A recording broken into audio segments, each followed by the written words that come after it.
ओम क्षत्रिय चूड़ामणि ग्रंथ 62 श्लोकों की चर्चा हम यहाँ कर चुके हैं। महाराजा सत्येंद्र रानी विजया को समझा रहे हैं और ये समझने और समझाने का ज्ञान, ये ज्ञान की आराधना का काम है। कौन बनेगा करोड़पति? कौन बनेगा? जिसके पास में ज्ञान होगा, क्या जिसके पास में नॉलेज होगी, वो लौकिक ज्ञान है।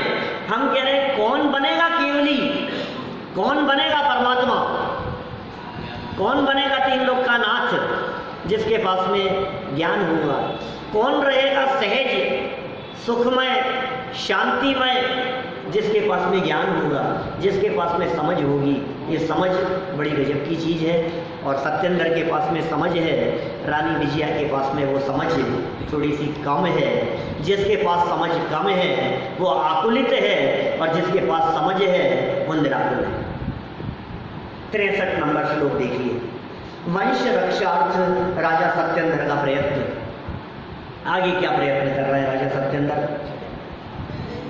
अयम त्वापन्न सत्वां तामारोप्य शिखी यंत्रकम स्वयं तद्भ्रामयामास हन्त क्रूरतमो विधि।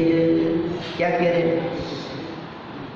तदनंतर मैंने रानी को बहुत समझाने के बाद, उपदेश देने के बाद, किस किस तरह के उपदेश दिए, दो महत्वपूर्ण बातें यहाँ उपदेश में आ गई थी।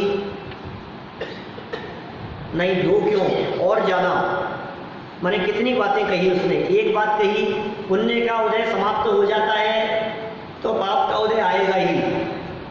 फिर कहा धनादि जगत में जितने भी संयोग हमारे को प्राप्त हुए हैं, उन संयोगों का वियोग नियम से होता ही होता है। वे संयोग क्षण भंगुर हैं। संयोग कहते ही उसे हैं जिसका नियम से वियोग हो। फिर कहा शत्रुता और मित्रता ये केवल कल्पना मात्र है, इसलिए तुम्हें काष्ठांगार के प्रति भी द्वेष बुद्धि नहीं रखनी चाहिए। इतना सब समझाया। रानी को थोड़ा कम समझ में बैठ रही थी। फिर उसे वापस समझाया कि भाई देखो, पात्रता डेवलप करो, है ना। एक नीतिकारों की बात कह दी, अपात्र जीवों को धर्मोपदेश कार्यकारी नहीं होता। अब फिर क्या कह रहे हैं? तदनंतर राजा ने गर्भवती उस रानी को मयूर यंत्र में बिठा करके अपने हाथ से उसको घुमाया। एक यंत्र बनाया, विमान था, मयूर आकृति का विमान था। उस विमान में रानी को बिठाया और अपने हाथ से उसे घुमाया। खेद है कि पूर्वोपार्जित कर्म अत्यंत कठोर होते हैं। ओ क्या कह रहे हैं? राजा सत्येंद्र को अपने वंश की रक्षा का अन्य कोई उपाय दृष्टिगत नहीं हुआ, अतः उन्होंने गर्भवती एवं दुखी रानी को केकी यंत्र, एक प्रकार का हवाई जहाज पर बिठाकर आकाश मार्ग से अन्यत्र भेज दिया। यह बात सत्य है कि भविता में बलवान होता है। क्या करें? इन नीतिकारों की बात ये कह दी, पूर्वोपार्जित कर्म यह अत्यंत कठोर होता है। ये विधि का विधान बहुत कठोर है। याद आ रही है कुछ पंक्तियां आपको? नहीं ध्यान आपको? हाँ, क्या क्या याद आ रहा है आपको? जल पाने के लिए गुणभद्राचार्य की पंक्तियां, आत्मानुशासन की भी पंक्तियां जब हमने चलाया था तब याद की थी सब लोगों ने। जल पाने के लिए मनुज ने कूप खोदना शुरू किया, पर खारा जल अल्प उसे पाताल लोक पर्यंत मिला। वह भी अति दुर्गंध युक्त करदम कीड़ों से था भरपूर। सूख गया तत्काल अहो विधि का विधान है कितना क्रूर। अब जो लोग नहीं आते थे उस समय में, वो लोग शक्ल देख रहे हैं इधर, क्या करें? काफी पुरानी बात हो गई। कितना बहुत पूरी कहानी बन जाती है इसके ऊपर। स्टोरी लिखो 4 लाइनों के ऊपर, कहानी बनाओ, पूरी कहानी। क्या हुआ? एक व्यक्ति जंगल के मार्ग से होकर के जा रहा था और प्यास लगी और चारों तरफ उसने तलाशा, कहीं पानी नहीं दिखा। प्यास बढ़ती गई तो उसने सोचा अब क्या करूं, मेरी किस्मत अच्छी होगी तो हो सकता है ज़मीन में पानी 3 फुट पे निकल जाए। ज़मीन खोदना शुरू किया। जल पाने के लिए मनुष्य ने कूप खोदना शुरू किया। फिर क्या हुआ, खोदता गया, अब मिलेगा पानी, अब मिलेगा, अब मिलेगा, अब मिलेगा, अब मिलेगा, अब मिलेगा, और खोदते खोदते खोदते खोदते कहाँ, पाताल लोक तक चला गया। इतना खोदा उसने, मिला कि नहीं फिर पानी? मिला तो सही, लेकिन कैसा? खारा। अब क्या करें, खारा भी था, बहुत अल्प था। खारा था तो कोई बात नहीं, अब प्राण तो बचेंगे ही नहीं, बहुत अल्प था। फिर अल्प पर खारा जल अल्प पाताल लोक पर्यंत मिला, और वो भी क्या, वो भी अति दुर्गंध युक्त। क्या दुर्गंध था? कोई बात नहीं, नाक बंद करके पी लूंगा। करदम कीचड़ मिला हुआ। क्या, इतना ही नहीं, कीड़ों से भरपूर। अब क्या करें? कोई बात नहीं, छान कर नाक बंद करके जैसे तैसे पी लेंगे। लेकिन क्या हुआ, सूख गया तत्काल। बोलो ये क्या हुआ? क्या करें, जिसकी किस्मत में नहीं हो क्या होगा? वापस सुनो चलो। जल पाने के लिए मनुष्य ने कूप खोदना शुरू किया, पर खारा जल अल्प उसे पाताल लोक पर्यंत मिला। वह भी अति दुर्गंध युक्त, करदम कीड़ों से था भरपूर। सूख गया तत्काल, अहो विधि का विधान है कितना क्रूर। ये पाप कर्म का उदय जब आ जाता है क्या, तो अच्छे अच्छे लोग क्या करें, बस में नहीं है परिस्थितियां। ये क्या करें राजा सत्येंद्र, ये विडंबना देखो आप, प्रकृति का स्वरूप देखो, परिस्थितियां देखो। उस महाराजा को अपने हाथ से वो विमान चलाना पड़ रहा है जहां हजारों नौकर चाकर आगे पीछे घूमते थे। ये कैसी प्रतिकूल परिस्थिति आ गई है। कोई नहीं है सहयोग करने वाला, किससे मांगे सहयोग और किसके पास में जाएं। ये भवितव्य बलवान है, ये होनहार बहुत बलवान है, ये विधि का विधान। ये नहीं चाहते हुए भी एक बहुत सुंदर श्लोक लिखा पद्मनंदी पंचविंशतिका में, आचार्य पद्मनंदी ने। उन्होंने वहां लिखा कि भाई सुनो, ये जो भवितव्यता है ना, ये बहुत बलवान है। कुर्यात सा भवितव्यतागतवती तत्तत्र यद्रोचते, पद्मनंदी पंचविंशतिका में कहते हैं ऐसा। आई हुई भवितव्यता को लोकः चेतसी चिंतयन्त्यनुदिनं कल्याणमेव आत्मनः कुर्यात् सा भवितव्यतागतवती तत्तत्र यद्रोचते। समझ में आया क्या कुछ? इनको तो भजन सुनने, संस्कृत के श्लोक थोड़ी ना सुनने आपको। कितनी सुंदर बात कही है कि सुनो, यह मनुष्य प्रतिदिन अपने मन में अपने कल्याण के बारे में, अपने भले के बारे में, अपने हित के बारे में ही विचार करता रहता है। लेकिन भवितव्यता माने होनहार को, आई हुई होनहार भवितव्यता को जो जचता है, जो रुचता है, वो वही करती है। तुम्हारी सारी की सारी प्लानिंग धरी रह जाती है। कितना भी सोच लो, दुनिया में कौन कौन ऐसे व्यक्ति हैं, आप लोगों में से कौन कौन ऐसे हैं जो ये सोचते होंगे यार बहुत साल हो गए मेरे बुखार नहीं आया।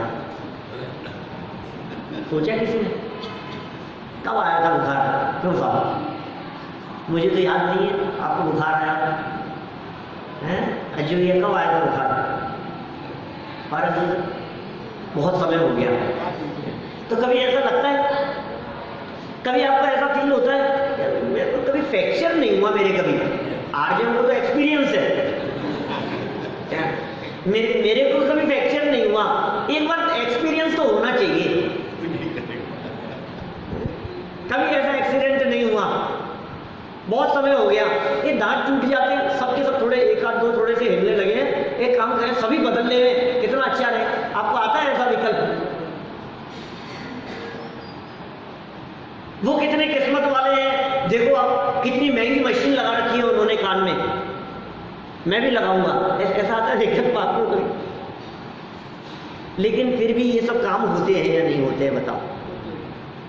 आपकी इच्छा के विरुद्ध भी काम होते हैं कि नहीं होते हैं? आप तो हमेशा अपने भले के बारे में ही सोचते हैं, अपने हित के बारे में ही सोचते हैं, मेरे साथ अच्छा हो, अच्छा हो, अच्छा हो, और अच्छा होना चाहिए, और अच्छा होना चाहिए। बिजनेस में कौन चाहता है कि नुकसान हो, लेकिन नुकसान होता है कि नहीं? कौन चाहता है तबीयत खराब हो, लेकिन होती है या नहीं? कौन चाहता है कि हमारे इंद्रियों की स्वस्थता में कुछ कमी आए, लेकिन आती है या नहीं? कौन चाहता है प्रतिकूलताओं को, लेकिन प्रतिकूलताएं आ जाती है ना। संकटों को कोई नहीं चाहता है। इसका मतलब नहीं चाहते हुए भी यदि ये संकट आ जाते हैं, ये इस बात को सिद्ध करते हैं कि हमारे कंट्रोल में नहीं है। किसके कंट्रोल में है? फिर कौन कर रहा है आखिर ये सब? ये फिरकी कौन ले रहा है? कौन कर रहा है? भवितव्यता, भवितव्यता ये कह रहे हैं होनहार। भवितव्य बलवान है भाई साहब, होनहार बलवान है। जो होना होगा वो होके ही रहेगा, लाख प्रयत्न करके भी उसे टाला नहीं जा सकता है। क्या कह रहे हैं यहाँ? नहीं टाल सकते हैं उसे, अनेक प्रयत्न करने के बावजूद भी। देखो पढ़ो विशेषार्थ में क्या बात कहते हैं आगे, सुनो। गर्भवती स्त्री का सभी व्यक्ति विशेष ध्यान रखते हैं। ये जगत में होता है ऐसा, अपनी पत्नी, अपनी स्त्री यदि गर्भवती हो तो बहुत सावधानी रखी जाती है, उसके लिए अधिक से अधिक सुख सुविधा जुटाने का प्रयत्न करते हैं। क्या ऐसा प्रयत्न जगत में देखा जाता है? पर यहाँ विधि की विडंबना देखिए कि राजा सत्येंद्र को अपनी गर्भवती पट्टरानी विजया को अकेले ही अपरिचित स्थान पर भेजने को बाध्य होना पड़ा। अकेले भेज रहे हैं, अपरिचित स्थान पर भेज रहे हैं। राजा होकर के, महाराजा होकर के ये सब करना पड़ रहा है, बाध्य होना पड़ रहा है। होनहार को कौन टाल सकता है? कौन टाल सकता है? कोई नहीं है टालने में समर्थ। ये प्रकृति की व्यवस्था है, प्रकृति में किसी की चलती नहीं है। इस प्रकृति के इस परिणमन को सहज स्वीकार कर लेने वाले ज्ञानी हैं, और जिन्हें स्वीकार नहीं होता है वे अज्ञानी बने रहते हैं। हम अज्ञानी नहीं रहे, हम ज्ञानी हो। ये महिमा ज्ञान की, भाई ज्ञान की महिमा, ज्ञान माने समझ, समझ की महिमा है। समझ नहीं है तो कुछ नहीं समझ में आए। माने वो सच में जो अपने ज्ञान की, क्योंकि सबकी महिमा आती है हमारे को, अपने आप के ज्ञान की महिमा नहीं आती। मोह की महिमा देखो क्या तेरे मन में समाई, तुझे अपनी ही महिमा ने आई, तुझे अपनी ही महिमा ने आई। सबकी महिमा आ रही है, उनकी महिमा आ रही है, उनकी महिमा आ रही है, उनकी आ रही है। क्या देखो, दूसरों की महिमा आती रहती है। वो कैसे थे, वो कैसे थे, ये कैसे, और अपने आप की एक ज्ञान की महिमा है, उसको जानने वाले ज्ञान की महिमा है। कोहिनूर को देखता है, लंदन ब्रिटिश म्यूजियम में रखा है कोहिनूर हीरा, कितनी महिमा थी हमारी, उसकी महिमा है क्या? आंखों की महिमा है। अरे आंखें नहीं हो तो वो डायमंड की क्या महिमा है? आंख की महिमा है ना। अच्छा, आंखें भी हो क्या, और उसे परखने वाला ज्ञान नहीं हो तो क्या कर लेगा? सुई पुरोने वाला चमकदार पत्थर समझ करके रखेगा। ये क्या है? एक लकड़हारे को मिल गया था चमकदार पत्थर, जंगल में लकड़ियां काटने के लिए जाया करता था। एक दिन एक चमकदार सा पत्थर मिल गया, बोले यार थोड़ा काम का लग रहा है, अच्छा है। घर में ला करके रखा उसने, प्रकाश करने लगा, बोले अच्छा है ये तो बिना दीपक के काम कर रहा है। तो क्या करें कि खराब नहीं हो जाए, उसको बंद करके रख दिया। तो कब निकाल, बोले कभी कभी जब सुई पिरोनी होगी ना रात को तो उसको निकालूंगा और उससे। अरे मूर्ख, ये जो रत्न तुझे मिल गया है, बहुमूल्य माणिक रत्न, डायमंड जो तुझे मिल गया है, ये एक रत्न ऐसा है कि तेरे जीवन भर के लिए सारी दरिद्रता मिट जाए, पीढ़ियां बैठ करके खाए, ये लकड़ियां काटने का बिजनेस बंद कर, ये काम बंद करना पड़े, सुई पिरोने की जरूरत नहीं पड़े, तुझे 4 नौकर तेरे आगे पीछे लगे, ऐसी व्यवस्था हो जाए। तू क्या कर रहा है? लेकिन क्या प्रॉब्लम है? ज्ञान नहीं है। ये कह रहे हैं महिमा तो ज्ञान की है, ये आप समझा रहे हैं। देखो क्या करें, होनहार को कौन टाल सकता है? होनहार बलवान है, लेकिन इस होनहार के काल में भी जिनके पास में ज्ञान है उनको कोई समस्या नहीं है। समस्या अज्ञान से खड़ी होती है, ज्ञान समस्याओं को निपटाने वाला होता है। विस्तृत चर्चा जानने के लिए वही सुनना महिमा ज्ञान की यूट्यूब पर। देखो राजा सत्येंद्र युद्ध को उद्यत, अब क्या कह रहे हैं यहाँ राजा सत्येंद्र, क्या कह रहे हैं? युद्ध के लिए तैयार। अब वो तैयार होना ही पड़ेगा, रानी को तो भेज दिया विमान में बिठा करके। वियतास्मिन् गते योद्धुं समूहादुप चक्रमे नयंगुलिरसाहाया स्वयं शब्दायतेतराम। इस यंत्र के आकाश मार्ग से ऊपर चले जाने पर उस राजा ने मोह के वश से लड़ना प्रारंभ किया। अभी तो समझा रहे थे दुश्मनों के प्रति भी दुश्मनी मत रखो, शत्रुओं के प्रति भी शत्रुता का भाव मत रखो। अभी तो ये बातें समझा रहे थे। अब क्या हुआ है?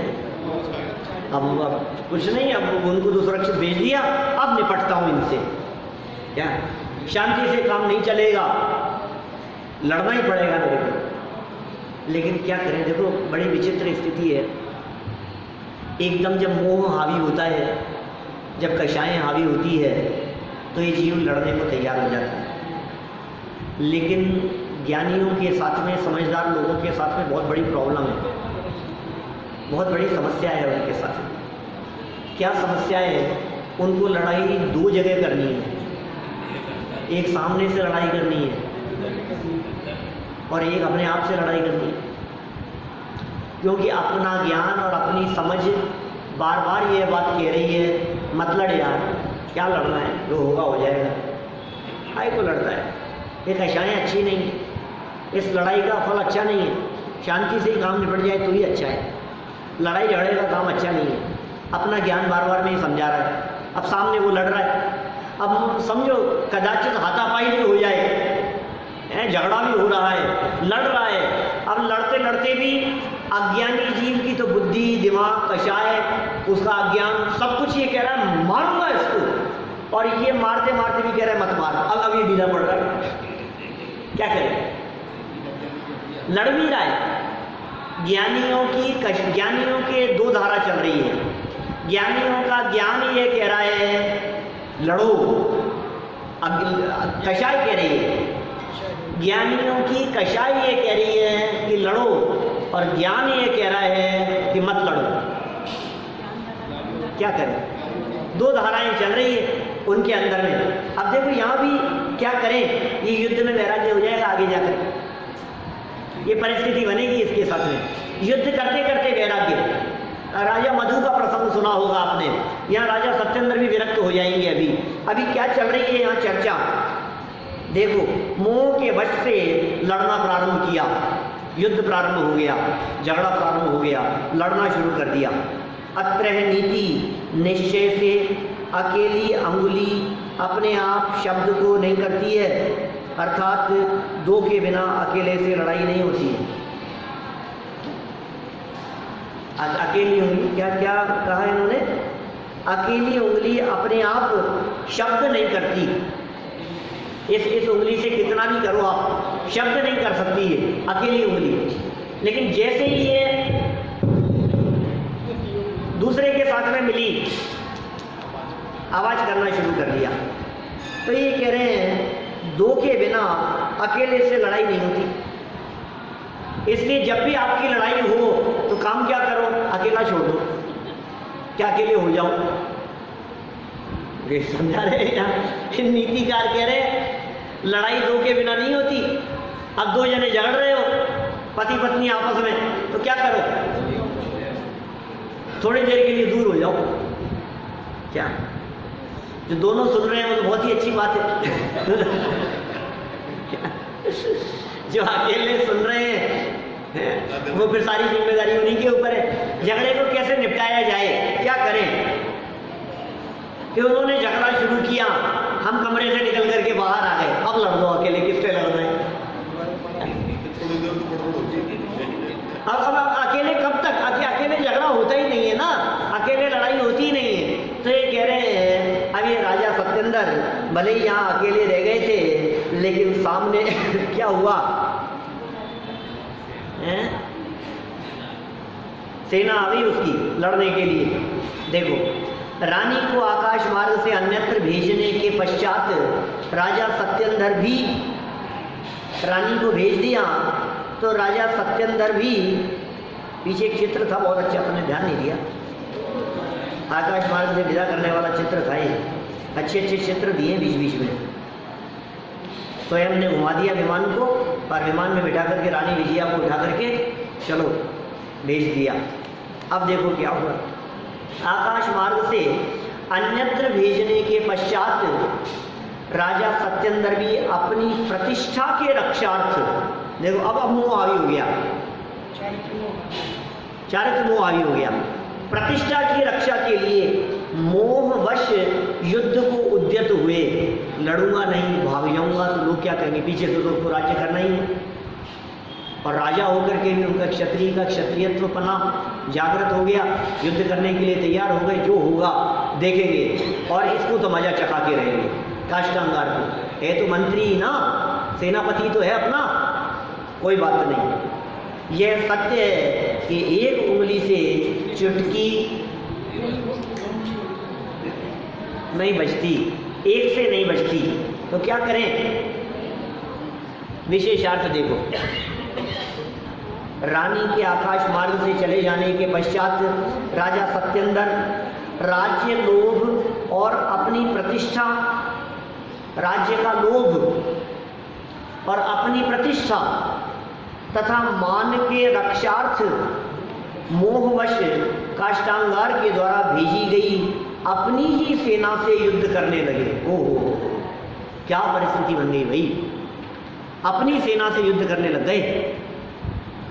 सेना खुद की सेना से खुद ही युद्ध की, क्या करें, सेनापति ने सेना भेज दी लड़ने के लिए, विद्रोह करने के लिए आ गया काष्टांगार। पता है ना घटना, सात्विक घटना मालूम है ना। तो सेनापति था, विरोध करने के लिए तैयार हो गया, अब उसने सेना भेज दी राजा से लड़ने के लिए, अपनी ही सेना से युद्ध करने लगे। ये दिन भी देखना पड़ेगा, सोचा नहीं था उन्होंने, ऐसा भी दिन देखना पड़ेगा। यदि राजा युद्ध करने को उद्यत नहीं होते तो युद्ध नहीं होता। क्या अब अकेले नहीं होता युद्ध क्यों हुआ, अभी कह रहे हैं अकेले नहीं होता युद्ध। साहब मैं क्या करूं, लड़ने के लिए आ गया, इसलिए मुझे लड़ना पड़ा। ये सुन, तू नहीं लड़ेगा तो अकेला कैसे लड़ेगा, तू झगड़ा नहीं करेगा तो अकेले कैसे झगड़ा कर लेंगे। दो जने हैं ना, हमने जवाब देना बंद कर दिया। झगड़ा तो ऐसा ही होता है ना, एक ने कुछ कहा फिर दूसरे ने कुछ कहा, फिर उन्होंने कुछ कहा फिर उन्होंने कुछ कहा, झगड़ा चलता रहता है, दोनों तरफा चलता है। अब एक ने कुछ कहा और दूसरा व्यक्ति कुछ ना कहे तो कैसे झगड़ा होगा। अब उसने भले ही सेना भेज दी हो, काष्टांगार ने सेना भेजी, अब राजा सत्येंद्र कहे मुझे लड़ना ही नहीं, तो क्या करेंगे, जो सेना आई है वो क्या करेगी, पकड़ लेंगी, बंदी बना लेगी, और क्या होगा, लड़ाई थोड़ी ना होगी, पकड़ करके जेल में डाल देंगे उनको, बात खत्म, युद्ध तो नहीं हुआ। लेकिन ये भी जो है राजा है, क्षत्रिय है, कम थोड़ी ना है। मोह हावी हो गया और स्वयं की रक्षा के लिए काष्टांगार के द्वारा भेजी गई सेना से युद्ध करने लगे। शायद अकेली नहीं आती, क्रोध मान माया लोग चारों में क्या सब साथ में, क्रोध मान माया लोग एक है तो चारों ही हैं, और जाति भी चारों ही है। अनंतानुबंधी लेवल की जाएगी तो क्रोध मान माया लोग चारों जाएगी, अप्रत्याख्यान के लेवल की जाएगी तो चारों साथ जाएगी, प्रत्याख्यान भी चारों साथ जाएगी, और फिर आगे तो बहुत कम बच गई है, इसलिए क्रम पड़ता है फिर उसमें। लोग तो सूक्ष्म लोग 10वें गुण, बस 9वें 10वें गुणस्थान में बहुत अल्प अल्प रह करके वो खत्म हो रही है, बस वो कन्वर्ट होकर के जो काम हो रहा है वहाँ। तो देखिए कषाय तो बुरी है, जलाने का काम करती है, जहाँ अंदर में कषाय होगी वहाँ व्यक्ति जलेगा ही जलेगा। यदि राजा युद्ध करने को उद्यत नहीं होते तो युद्ध नहीं होता, परंतु अब क्या था, अब क्या होगा, अब तो तैयार हो गए, अब तो युद्ध होना ही है। दो सेनाएं आमने सामने आकर के खड़ी हो गई, एक ने दूसरे के ऊपर प्रहार करना शुरू कर दिया, अब तो युद्ध होना ही था। दोनों ओर से भयंकर युद्ध प्रारंभ हो गया। लेकिन युद्ध के काल में भी जब ज्ञान जागा तो मोह भागा, क्या वैराग्य हो गया। ज्ञान जागा और कषाएं भागी। ज्ञान जैसे ही जागृत हुआ वैसे ही कषाएं तुरंत भागने लगी, बस काम हो गया। और फिर क्या हुआ, तो फिर आगे कह रहे हैं युद्ध भूमि में ही राजा सत्येंद्र को वैराग्य हो गया। इस तरह से ये वैराग्य हुआ और फिर दीक्षा ले ली, फिर पश्चाताप का भाव, और फिर आगे जो भी विशिष्ट चर्चाएं हैं ये सब चर्चाएं हम कल करेंगे। अभी की बात करेंगे।